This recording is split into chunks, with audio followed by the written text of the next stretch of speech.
This is a simple demonstration to show how Mosfets for airsoft guns from PJ Electronics are tested, and it also demonstrates how they're wired and how they work. Now, this is a very simple test rig here, which has a standard airsoft motor on here and a standard 8.4 volt airsoft battery on here. In a normal airsoft gun without a Mosfet fitted, the positive wire from the battery connects via the trigger to the positive side of the motor, and the negative side of the battery connects directly to the negative side of the motor.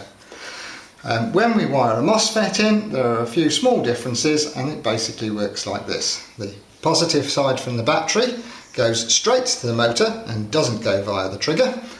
The negative side of the battery goes to one part side of your Mosfet, which is clearly labelled on the circuit as the battery side, and that will simply go into there. And the other side goes into the motor side, the negative side of the motor, and that just goes like that. That leaves you with one simple, very thin little red wire, which is the gate wire of the Mosfet, and this is what turns the motor on and off via the trigger. It must connect to the positive side of the battery, and it can either do this via a connection on the motor or via any other point at which you want to pick up the positive from the battery via the trigger unit itself. But simply put, just connecting those two thin wires together will now start your motor and run it. They're very thin wires, they carry very, very little current, and hence your trigger unit is going to last a great deal longer than it would otherwise do.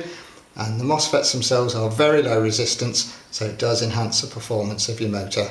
As you'll see when we connect these, just to demonstrate how little current is passing, there's absolutely no sparking at all from